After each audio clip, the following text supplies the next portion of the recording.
academic year, I'll be your faculty advisor, and this bridge course that we have designed is specially for you people to get a idea about how to go about research. So basically, like you must have seen in the form also that this is 5-day program.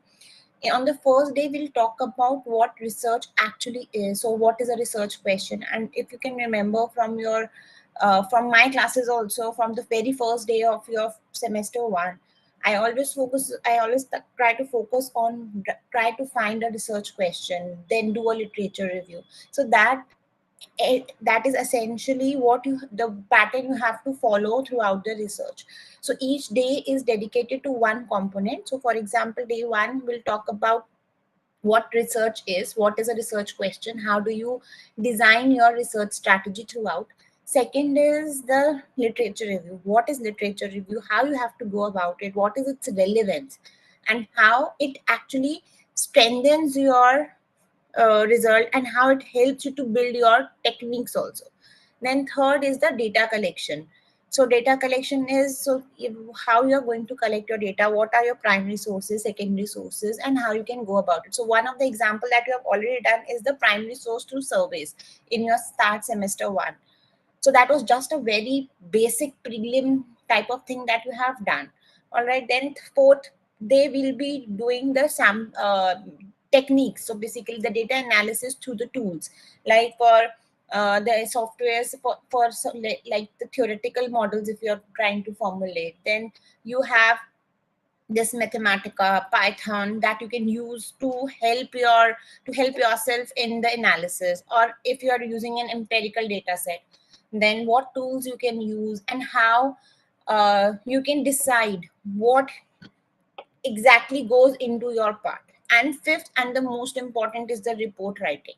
Report writing is the most important content, and it is actually the medium which is going to tell the reader that what actually you have done. So all these 5 days are very important for your uh, dissertation writing. So though you have this full-fledged course which will be taught by Abhishek sir also in your 7th semester, but this bridge course is basically done so that you can write a 2 to 5 page statement on your research proposal. Based on that, you will be allotted, or the professors with whom you are going to work. So it depends on your interest area. So the only objective of this entire program is to try to short down your area and how you're going to present it. So after this you have to write a research proposal where you have to take in first part what your question is. We are not saying that you are very perfect and you can do everything, of course, but at least try to short down or cull down your research question. What is your focus area and what you want to do? Second, and how you will be doing it. Second is the related literature to that content, that part, that question. Third will be what will be your data collection techniques. If it's a theoretical model, how you are going to solve it. If it's an empirical model, how you are going to collect the data.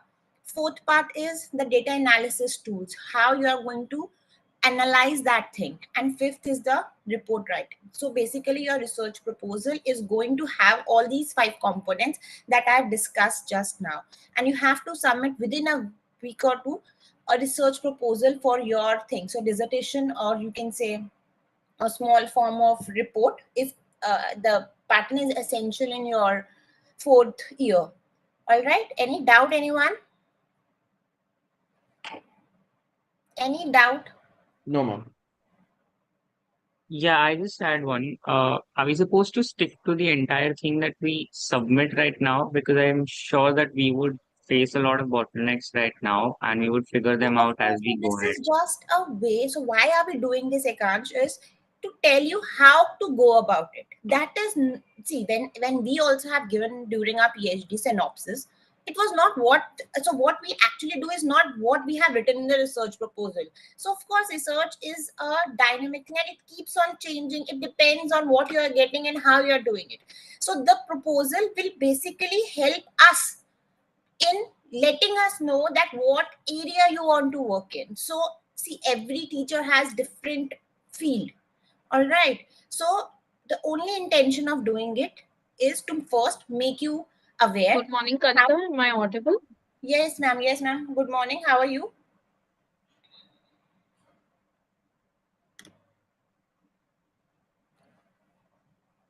Good morning, ma'am. How are you? Am I Just audible? 1 second. You're not audible to me.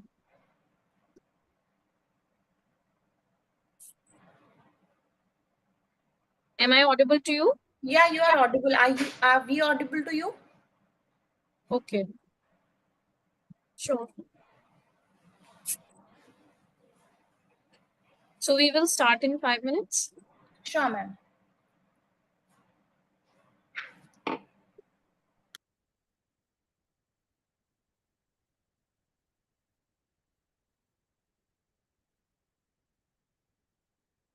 Can you see the presentation? Yes, ma'am. We can see the presentation. Okay, great.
Kanika, can you please again tell me if I'm audible?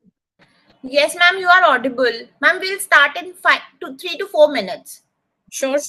Thank you. Thank you.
Brahma sir, are you here?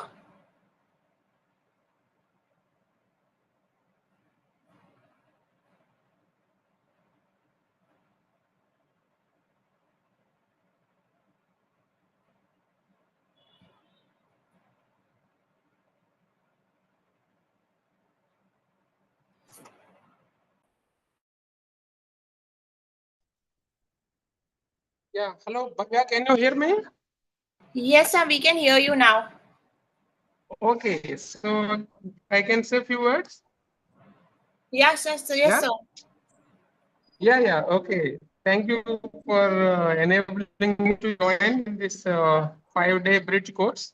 Good morning to all our fourth year students and Dr. Divya Tuteja from IFT. I personally thank her for accepting our invitation and to start this 5-day bridge course.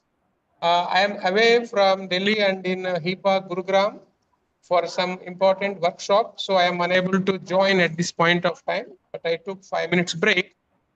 This bridge course is going to be very useful to you all, those who are going to go for fourth year.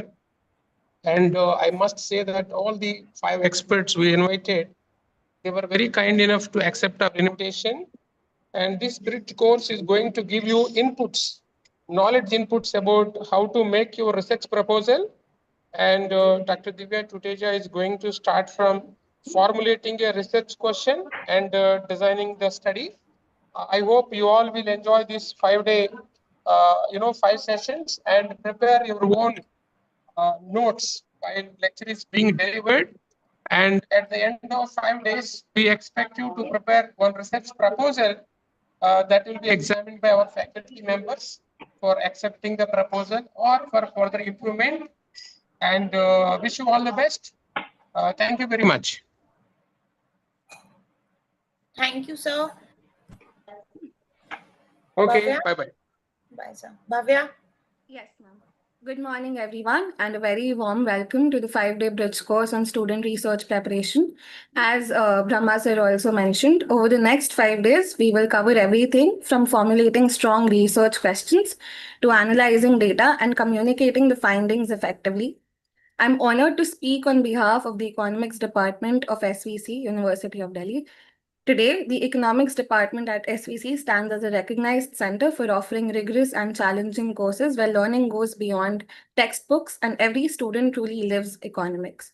The department has nurtured a culture of inquiry and excellence and also promoted economic learning beyond the traditional four walls through various events and our flagship fest like Bliss Point that fosters critical engagement with economic ideas and also Econ Expressions, the annual publication, which encourages student-led analysis and commentary. Today, our focus is on formulating a research question and designing the study. This foundational session will set the stage for the entire course, so I encourage you all to engage actively, ask questions, and think critically about how to turn your interests into clear, answerable research inquiries. It is now my pleasure to introduce our speaker for day one, Dr. Divya Tuteja. Dr. Tuteja is an assistant professor of economics at the Indian Institute of Foreign Trade, New Delhi. Her research spans macroeconomics and financial economics with publications in leading journals on topics such as financial contagion, financial crisis, and dynamic market linkages. She has been invited to present her work at seminars such as at the Center for International Trade and Development seminar at JNU, and she regularly advises policy bodies on financial stability issues. She earned both her master's and PhD in economics from the Delhi School of Economics.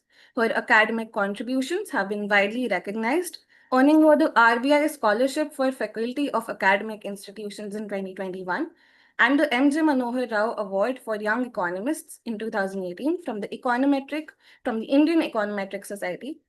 Her work is known for its rigorous application of econometric methods to real-world financial crises. Today, she will guide us through the art and science of crafting a precise research question and designing a study that can yield robust, actionable insights. Please join me in welcoming Dr. Divya Tuteja. Over to you, ma'am. Thank you so much, Bhavya, right? Yes, Yes, ma'am. Thank you for your kind words. I'm really grateful to Sri Venkateswara College Department of Economics for giving me an opportunity to talk to the students. So I will be talking about how to formulate a research question and how to design a study today. I will be talking about how to organize your synopsis also, what kind of sections a report should have. All of these are quite intricately linked, all right? And I will also be using the whiteboard. So I have paint. So I will show you some points which I want to discuss with you on paint. So please let me know in case you're not able to see my screen right now. I'm sure you are able to see my slides, right? Ma'am, your screen is visible. Is it visible to everyone? Anyone has any issue in between? Ma'am, it's fine.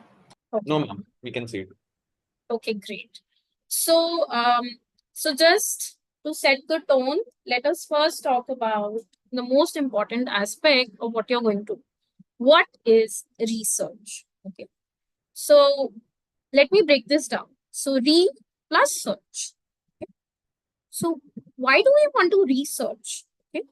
So the idea is that we want to find something new about a known phenomenon. Okay. So that is why we research. Okay. Now, what is formally research? So research is a careful, organized process where we investigate something, okay, a phenomenon, some key aspects, okay, some theory. And our idea is to basically contribute to expansion of knowledge. So we want to add to what is already known, okay. And the key aspects of research are, first of all, purpose.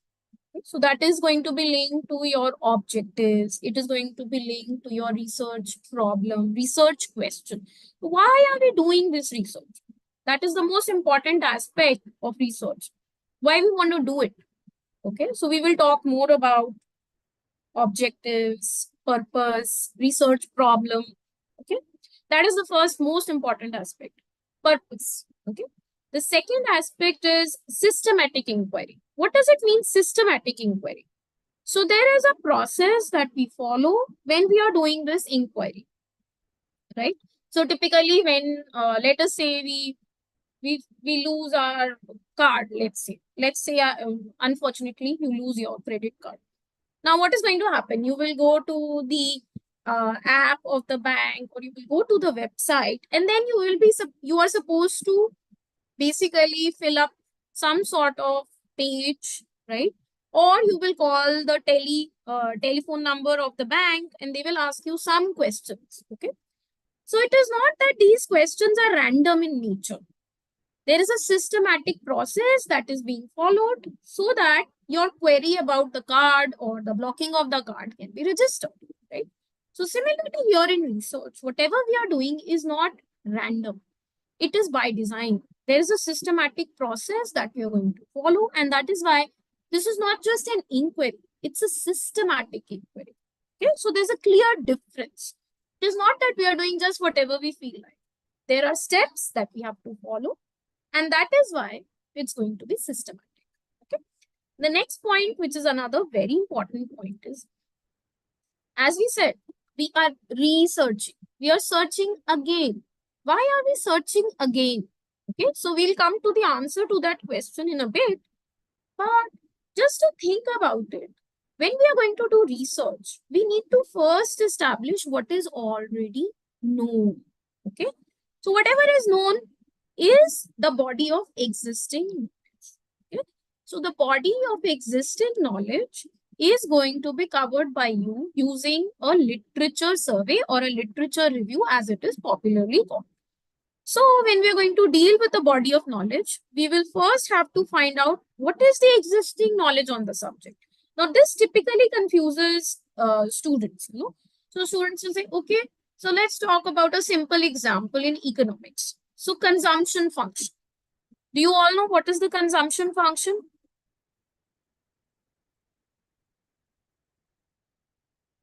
Anyone who wants to talk about what is a consumption function? Must have studied in macroeconomics, right? The Keynesian consumption function.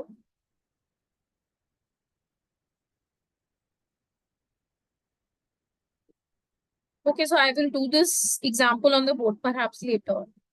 So let's say that we are talking about the consumption function. Now, if I ask you, okay, so Keynesian consumption function is linked to, let me just do it on the board right away. I think I'll just stop sharing this and I'll go to the board. Can you see the board? Yes, ma'am.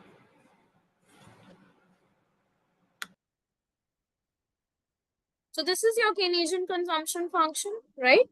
So this includes, so this says that consumption is a function of autonomous consumption C bar plus small c, which is nothing but your marginal propensity to consume times YD, which is your disposable income.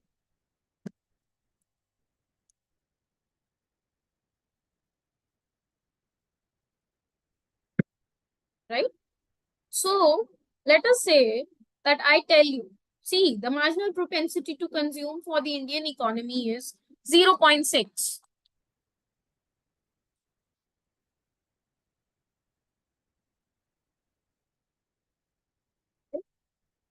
This is what I tell you. Do you all agree?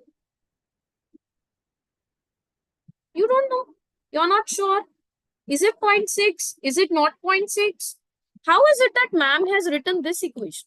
This is the Keynesian consumption, right?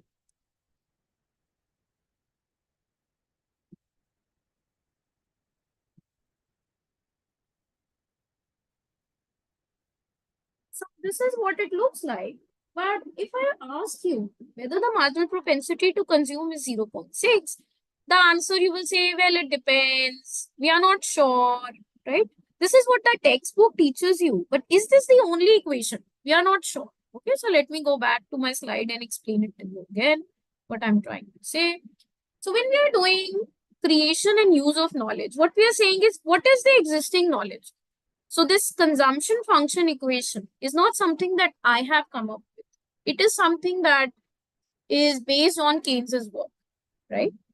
But this is not the only consumption function. So what you will have to do is to use the existing knowledge to do a literature survey or a literature review, and then come up with the consumption function that you think is the most appropriate consumption function, and then use the data and then comment upon whether what I have asked you, the marginal propensity to consume in the Indian economy is 0.6.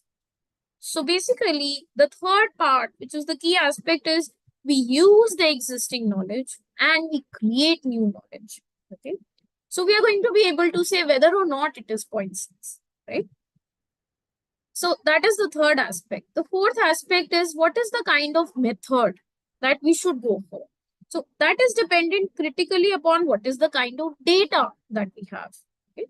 So typically, if we want to talk about the consumption function, we would want to calculate the disposable income. So what is the definition of the disposable income? What kind of econometric tools can I use? Shall I do a survey? So the data can be either primary or secondary in nature. So I could do a primary survey and create some primary data and then use that to basically estimate this consumption function using econometrics. Or I could alternatively have used some of the already published data which is available in the public domain, that is the secondary data, and then estimate this equation. Okay? So the methods that we use for research are critically and crucially dependent upon what kind of data we have at hand. Okay? So that is the fourth aspect. The final aspect is scientific rigor. What does it mean to say scientific rigor? Okay? So scientific rigor basically pertains to whether or not any change in our definitions or our variables or our methods could lead to a change in the conclusion. How generalizable is my conclusion? If I have used the correct methods, if I have used the correct data, then typically I will be able to establish that my conclusion is rigorous and can be generalized. But we have to specify what kind of caveats or limitations our study has. Okay. So this is the first aspect of what is a research. Any questions so far? No. Ma'am, can simple data analysis be considered as research? What is the mean? So what do you mean by simple data analysis? Like we did a survey, collected a response, and just summarize the results. So if we do a survey and then we just summarize the results, huh? Yes. Okay. So to answer that question, let me give you an example. So let's say that we want to talk about what is the effect of playing music, okay? Playing music, calming music on your, academic studies. So if you use music, if you play calm music and you study, is it that you will do better in your tests? Okay. So this is a very complicated question. It is not very clear what the answer would be. You agree with me? Yes, ma'am. Now, to do this, what you would have to do is to basically talk about two sets of students. Ones who would study without music in the background, and the others who would study with music in the background. And then both of these groups should be subjected to a test, right? Now, when you're going to do this, you're going to take the test and you will compare what happened with group one versus what happened with group two, right? This comparison itself is enough for you to be able to say whether music has a calming effect. You agree? Yes, ma'am. Yeah. So this could be one study question, right? But the issue here is that when we are talking about these two groups, the selection of the groups, the kind of data you're going to have, that is of crucial interest to us. So, for example, one of the groups pertains to students who have done very badly in mathematics, and the other set belongs to students who have done very well in mathematics. Now, if you subject these two sets of students to a maths test after preparation of one group with music playing in the background and the other group without music playing in the background, then do you think that the conclusions of the study would be correct? No, of course not. No, right?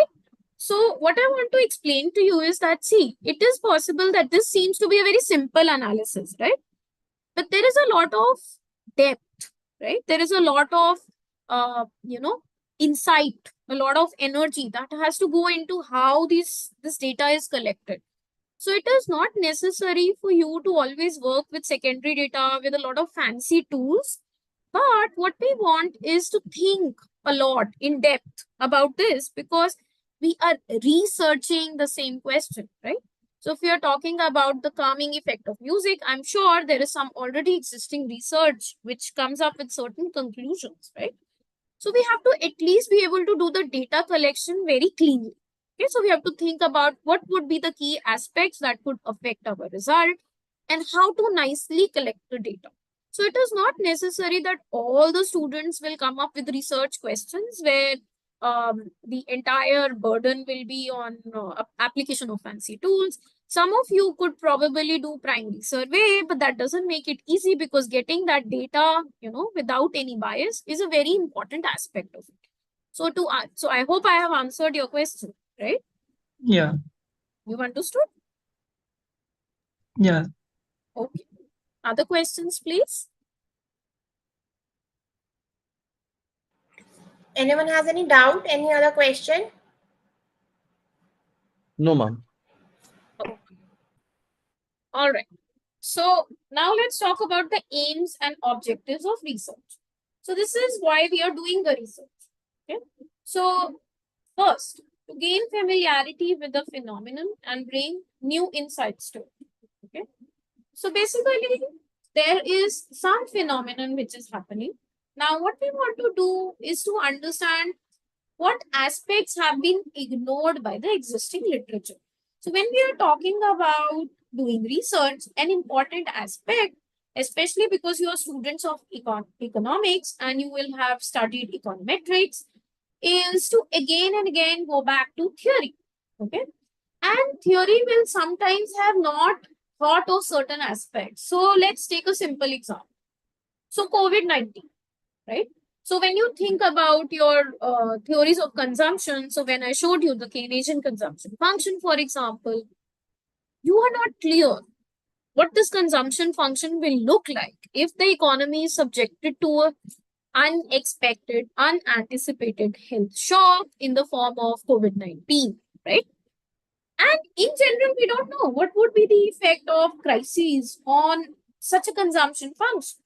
So typically what we want to do is to think about something which is important, familiarize ourselves with the phenomenon or typically the economic theory, and then try to bring a new aspect to it, which will increase our understanding of the subject.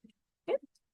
Then we could portray accurately the characteristics of a particular individual, situation, or group. So let's take another simple example. So, for example, Narega. Now, when we are talking about Narega, which is the National Rural Employment Guarantee Act, basically what we are saying is that to those people or those households where there is no working member, we are going to give 100 days of work to at least one individual in that household. Right? Now, what we want to understand, let's say perhaps, is the impact of Narega on the income of this household. Okay?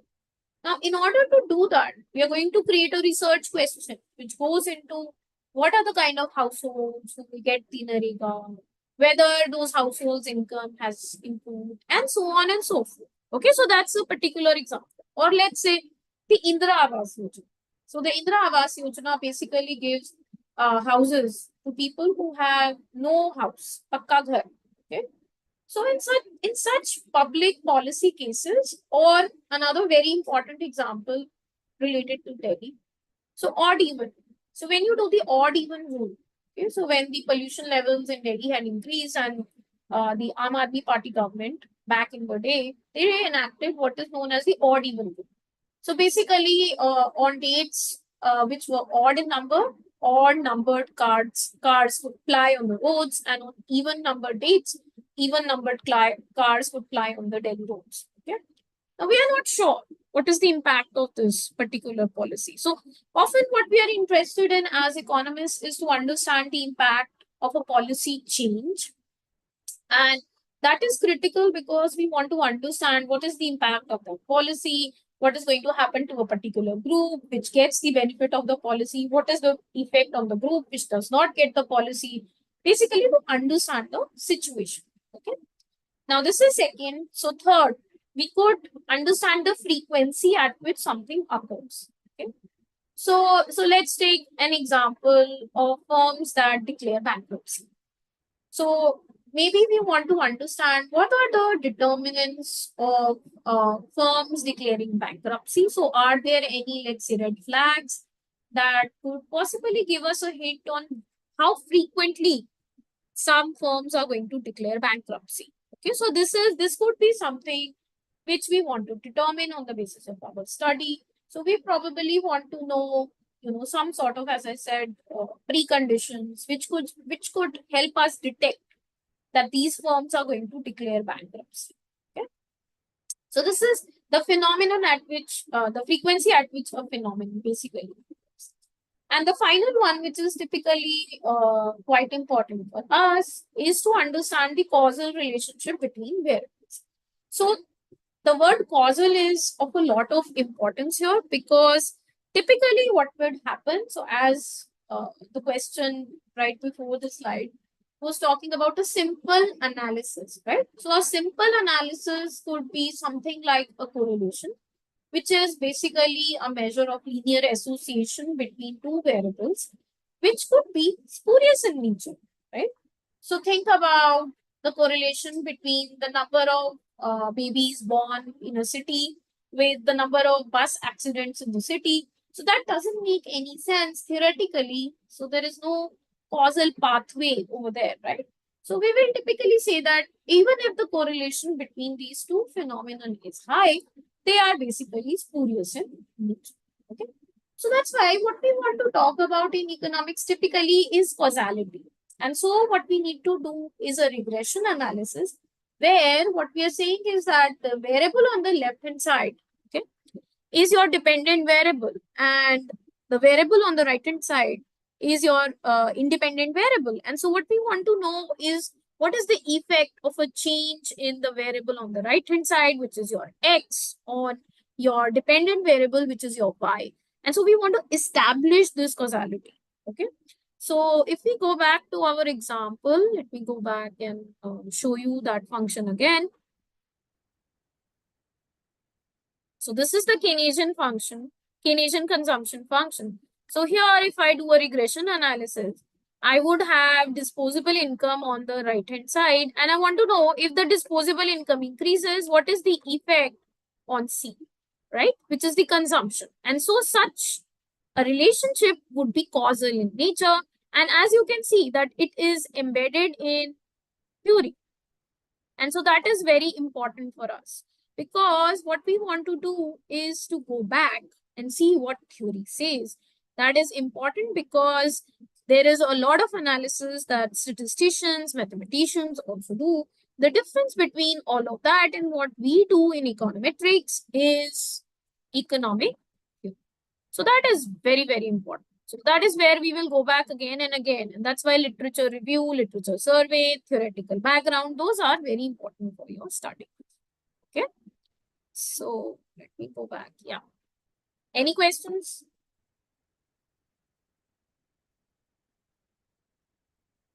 Any question, anyone? No, ma'am, got it. Yeah. Okay. So that brings me to the next point, which is a very important point. So now you know that when we are talking about our research problem, right? What we want to do is to basically understand some phenomenon or talk about a new insight into an existing phenomenon.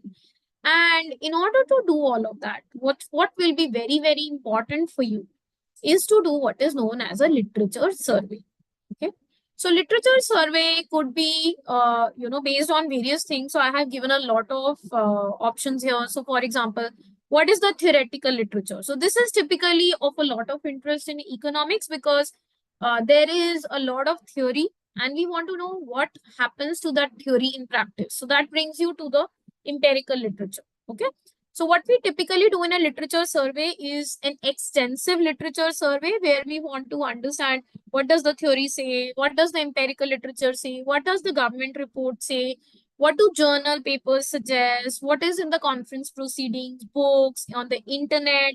Okay, and typically all of these can be done via Google Scholar. So you should know that that is an important source of, source for all your literature survey. We also want to know, for example, as we were talking about the example for, let's say, what is the effect of calming music on your performance in a test? We want to know what is the conclusion of primary studies versus secondary studies when we are talking about questions of this type. So, for example, Narega. So there could be two sets of data that could be talking about Narega. So one could be something like the government published reports, right? So government could say that, okay, so the unemployment rate in Uttar Pradesh was so much before Narega and it is so much after Narega. So those kinds of numbers.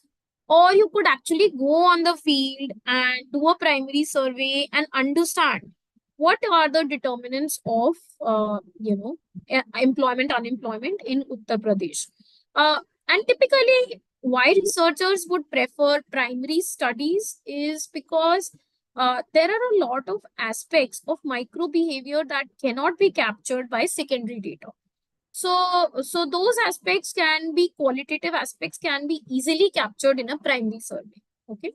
And so that's why when we are doing the literature search, we want to know what are the conclusions of the primary studies and what are the conclusions of the secondary studies on the same. Okay. So this brings me to the next aspect, which is just 1 second. Where is okay. Yeah.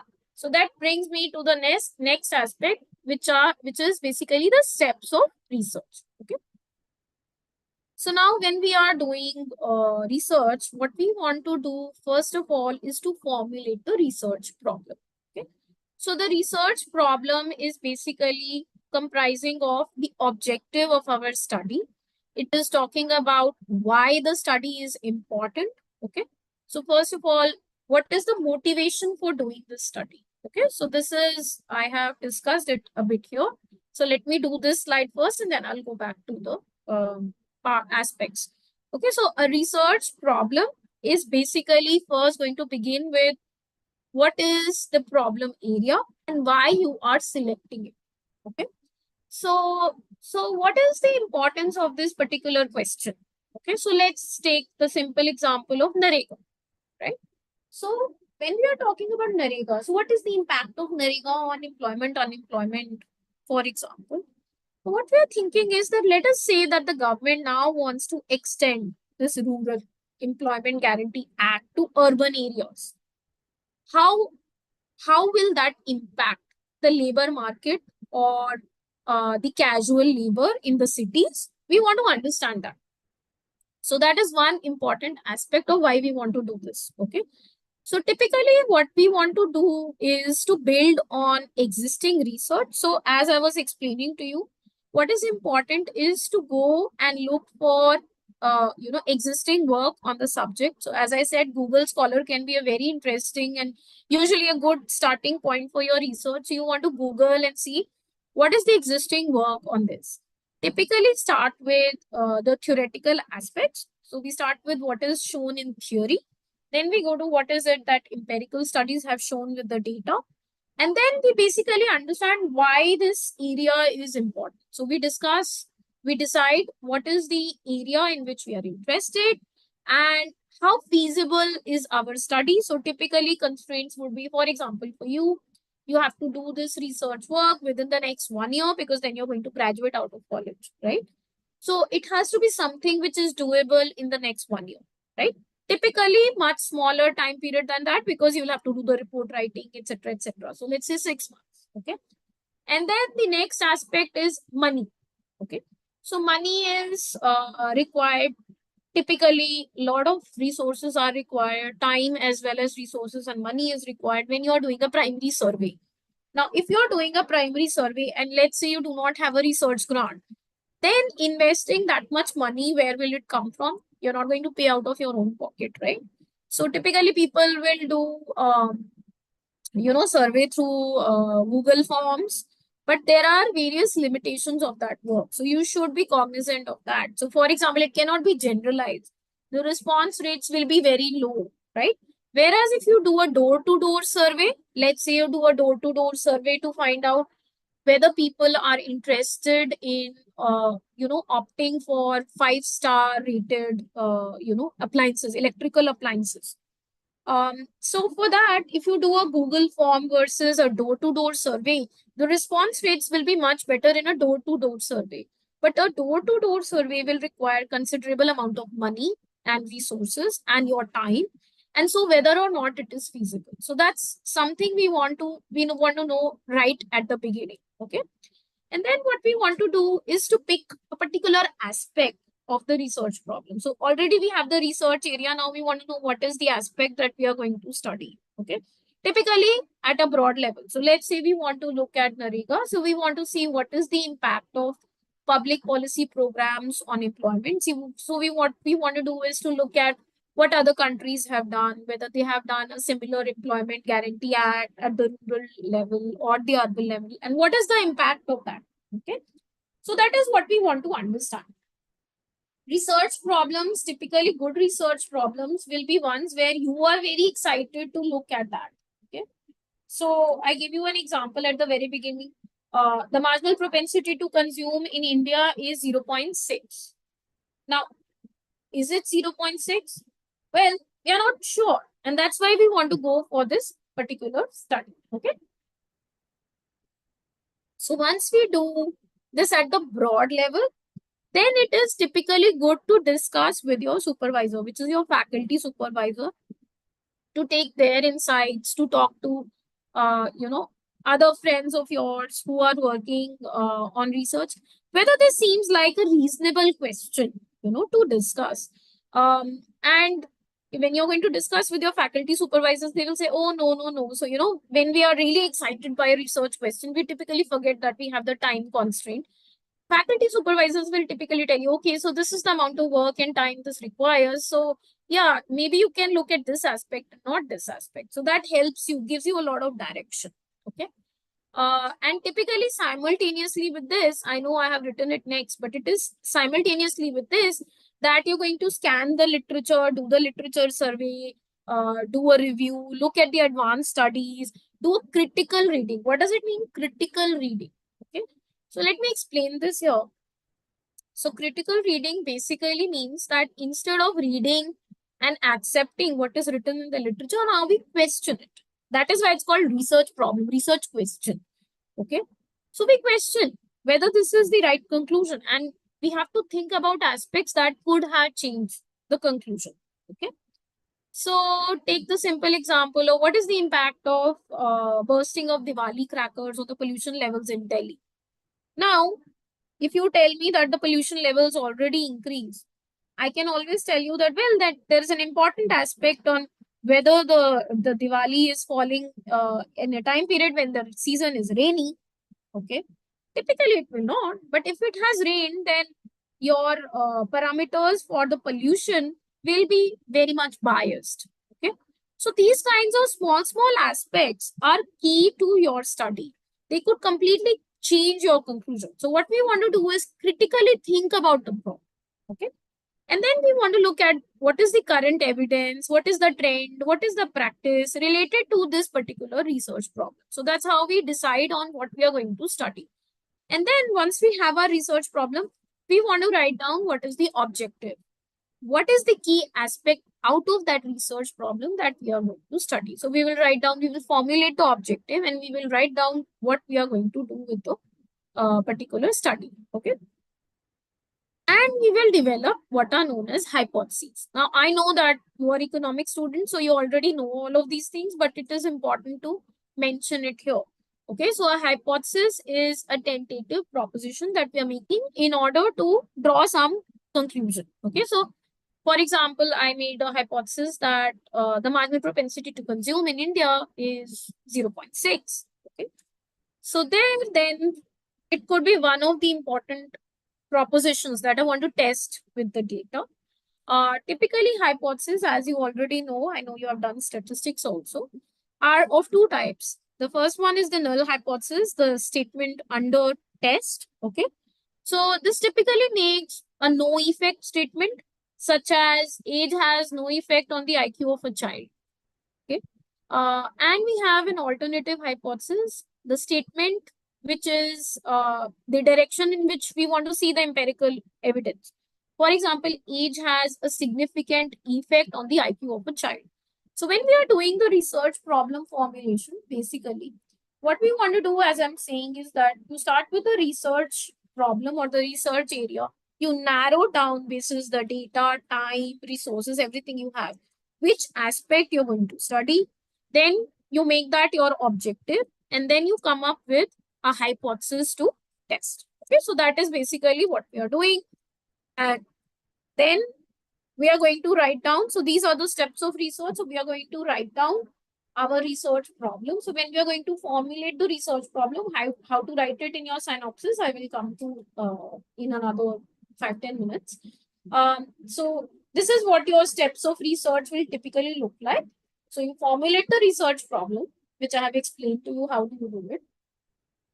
Then you do an extensive literature survey. Why is extensive important? Because that will give us a lot of guidance on what aspects have been missed, what can be added, what is useful, what other studies have found, whether they've used primary data, secondary data, and so on and so forth. Okay.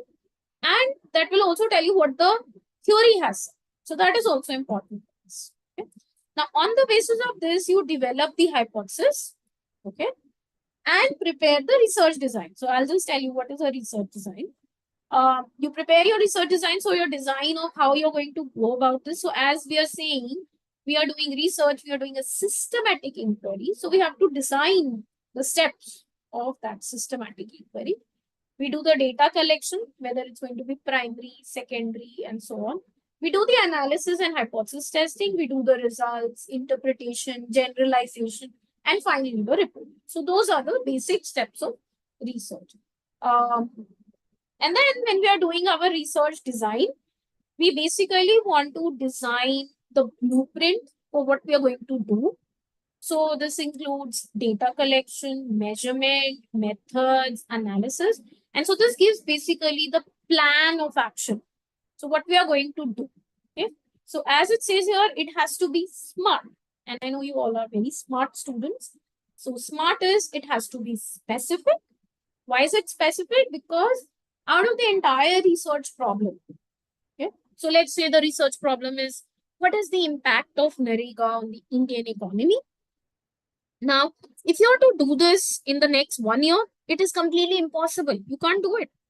There are so many crucial aspects of NREGA's impact on the Indian economy. So now we come to S, which is specific. So I'm going to pick one crucial specific aspect of the impact of NREGA. Let's say, what is the impact on the rural wages? Okay. So that makes it specific. Now that becomes my objective.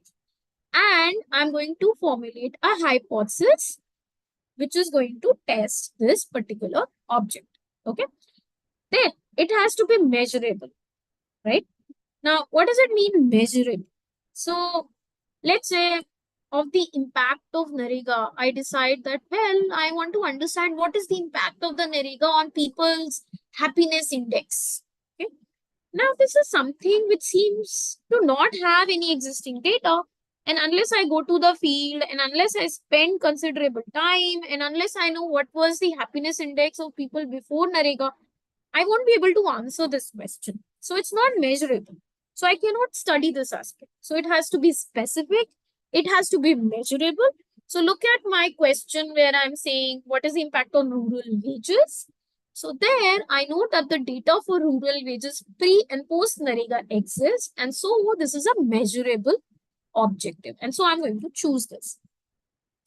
Third, it is achievable that I have enough data to be able to run this. So if you typically talk about the wages, we are going to talk about a wage function. And all the data required for a wage function is available to us in the public domain. So this is specific, measurable, achievable, realistic. Yes. Can I do this in the next 6 months? The answer is yes. And within the time. So is it time based? And the answer is yes. So this becomes smart. My research design is smart. I know I'm going to use secondary data. I know what is my objectives. I know when the data is available. It is measurable. I can do it within the time. Okay. So this is how we do our research design. All right. And so what are the key questions that your research design should answer? So the first important aspect, what is the study about? Okay. How will you carry out the study? Where will you carry it out? Is it in the rural areas? Is it in the urban areas? What type of data you will require? Whether it's going to be secondary, primary. If you're going to do a primary survey, how are you going to be able to roll out the survey? Will you need investigators? Will you do a Google Forms?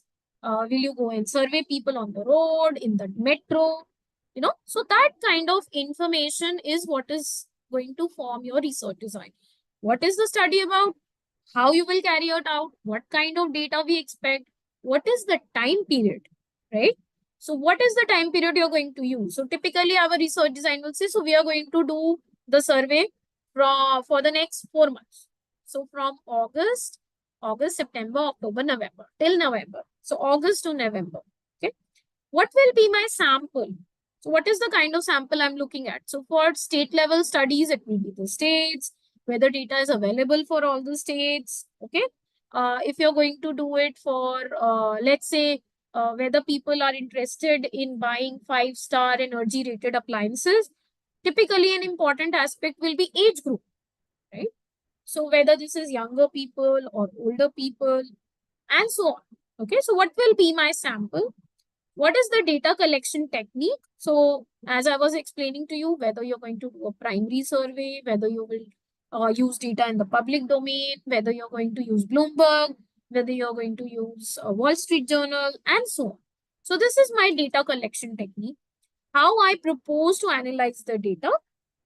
So whether I'm going to do a regression analysis, whether I'm going to do time series methods, and so on and so forth, various methods that I'm going to use.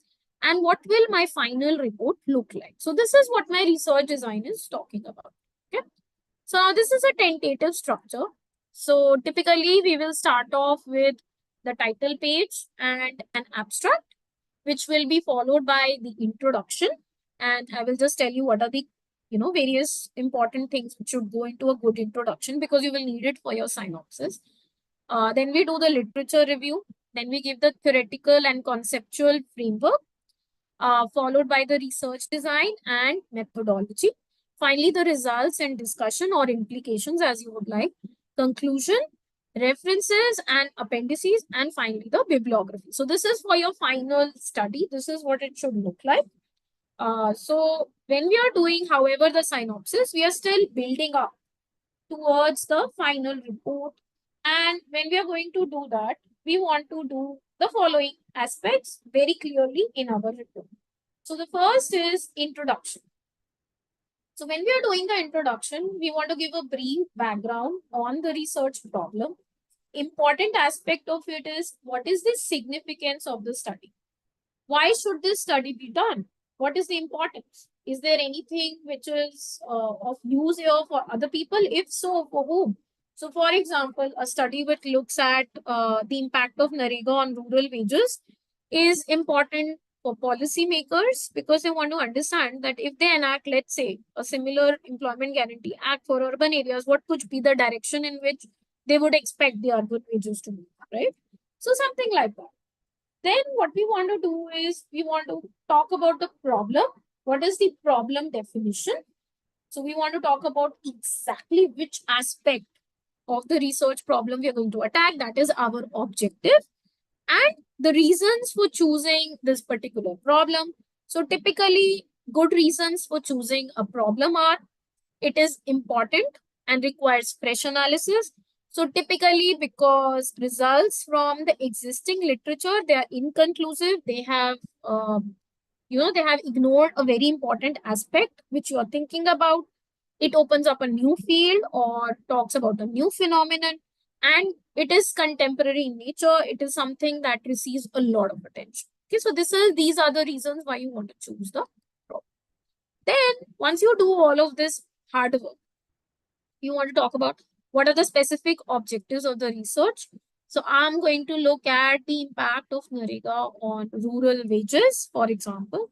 What is the hypothesis? So the hypothesis will be, there is no impact of NREGA on rural wages. And of course, the alternate will be that there is an impact. Okay. Then we want to go at the literature review. We want to see what are the existing studies on impact of NREGA on rural wages.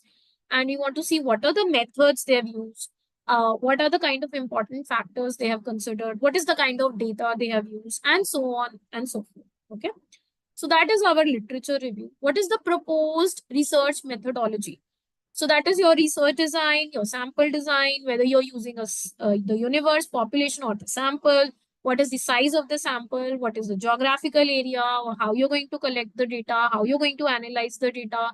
What will be the methods? And so on and so forth. So all of that will go into your proposed research methodology. And then a plan of your chapters or sections, depending on whether you're writing a paper or a dissertation. So you will say, so these are the various chapters that I would have in my dissertation. And then what is the expected impact of your study, right? So ultimately, you are doing the study because it is going to have an impact on the society or on the subject. And so you want to talk about, again, what is the impact that you would expect. So all of this goes into your research synopsis. And so that is very important, because the more the hard work you do at the synopsis stage, the lesser the amount of hard work that you have to do at the final stage. Okay. So for a very clearly well-rounded research problem, you will have very well-defined objectives, clear hypotheses, clear methodology, design, and plan. And if you have that done very well at this stage, then it will help you come up with hardly any problems during the course of your study. Okay. So those are the various important aspects that we need to know. And with that, I'm going to end. But I would like to take questions now because I have been a bit fast towards the end. So if there's anything you want me to repeat, I can repeat that. Or maybe we can discuss if you want.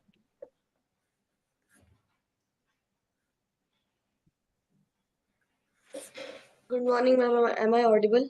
Yes.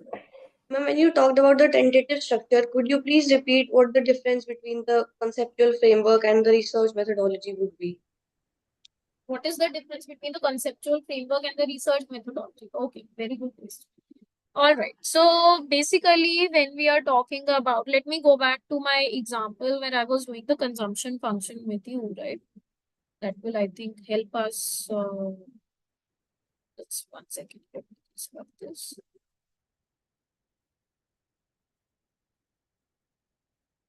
I hope you can see my screen, right? Okay. So let's say we are talking about, let me just increase this, the consumption function. Okay. So conceptually, it looks from the theory, this is what it looks like. You agree? Yes, ma'am. Right?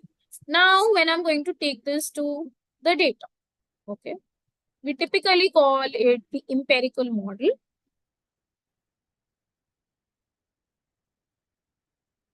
Now, you take this equation and you write down the equation as C is equal to, and you've done econometrics, so I needn't explain a lot of things, right? So now this is your empirical model or your research method. So what you're going to do is, this is what you have in theory, okay? And this is what you're going to ultimately do to estimate it. So this is coming from what you already know conceptually, from the theoretical aspect of it. And this is what you will do when you take this to the data. So in the data, you're going to write down the regression, the population regression function as C is alpha naught plus alpha 1 disposable income plus some error epsilon, right? So now you understand what is the difference between, so this is the concept and this is what you will do with the data in terms of your research methodology. Clear? Clear, ma'am. Thank you. Sure. Other questions, please?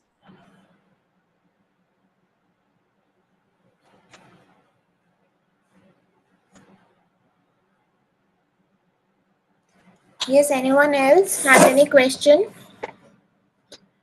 Or if you have thought about any question, you can ask ma'am what more you can do about it.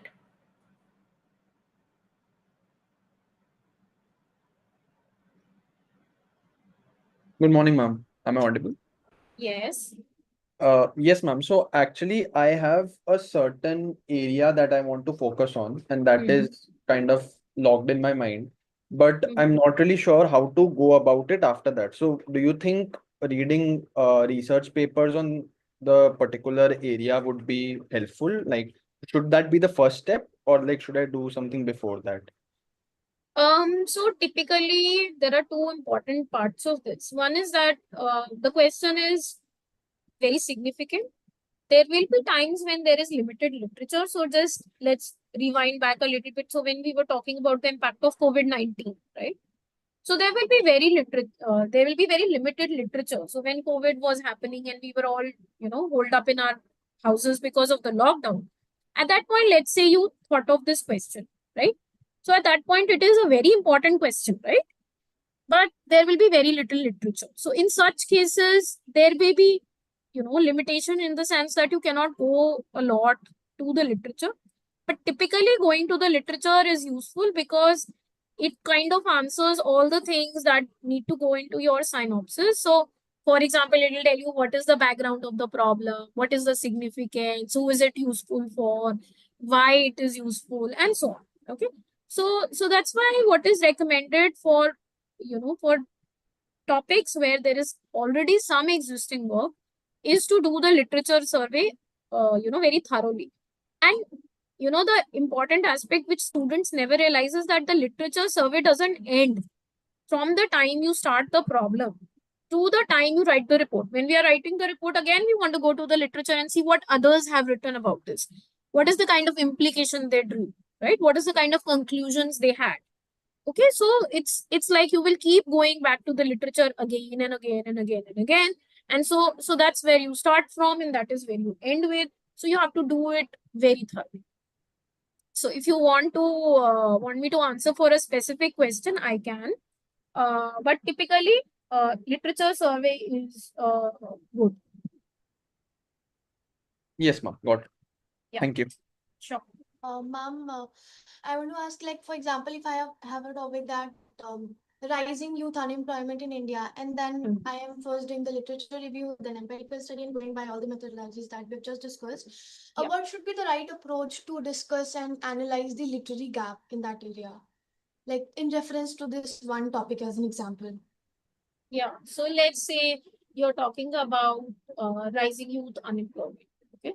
So first of all, you have to talk about what is the age group you're talking about. Okay.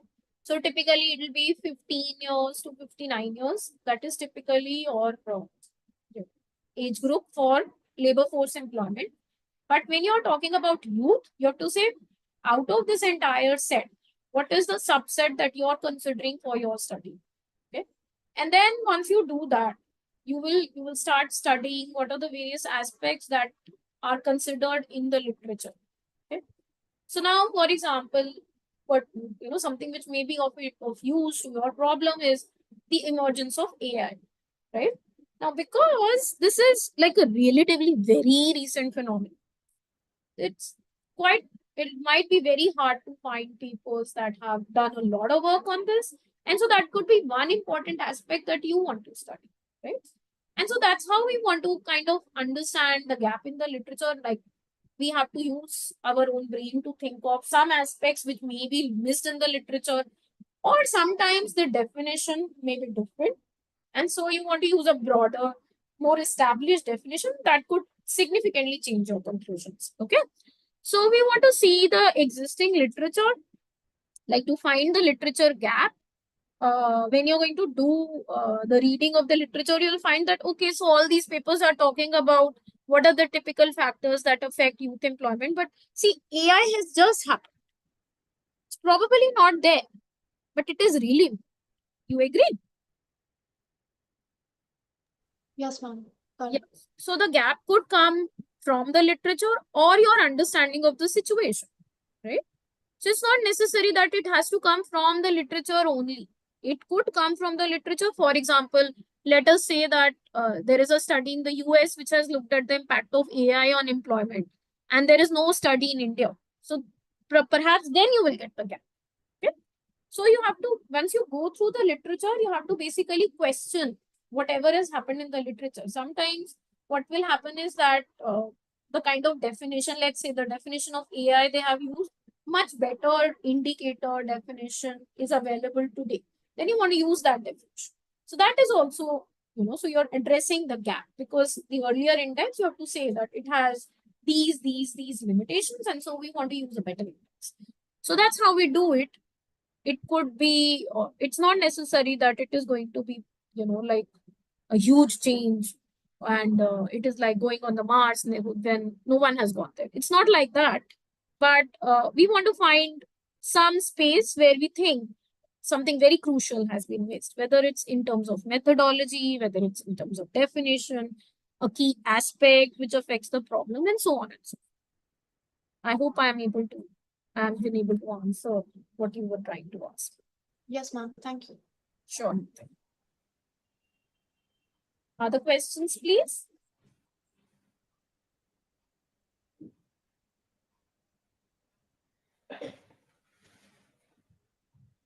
Anyone else would like to ask anything? Or any clarification about your question or your interest area? It's okay even if you don't have a particular question, but if you want to talk about some of your interest area, then it would also be a good way to start.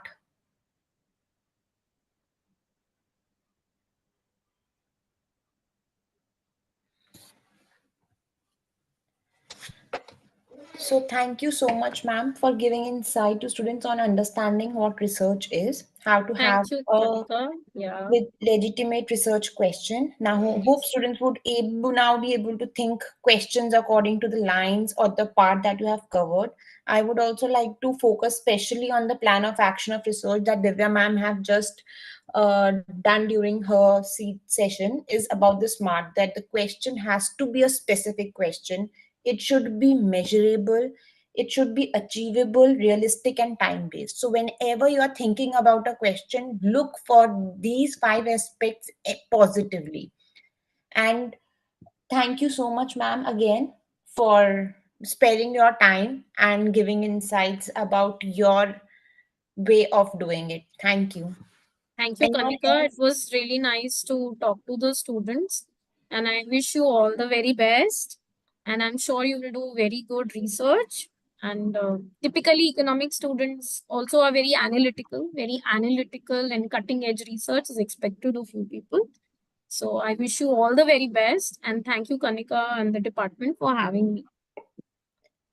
Thank you so much, ma'am. Thank you. Most welcome. Okay. Bye. Bye.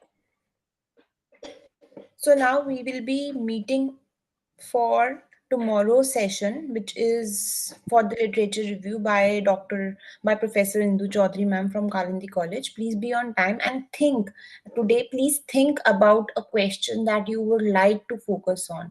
So reading maybe newspapers or articles can also give you an idea about what is going on, how you can go about it, and everything.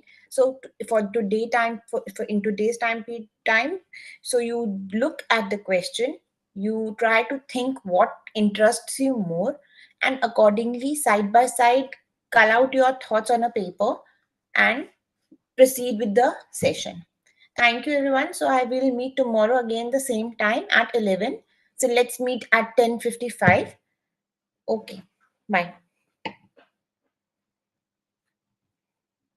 Thank you, ma'am. Okay. Thank you, ma'am.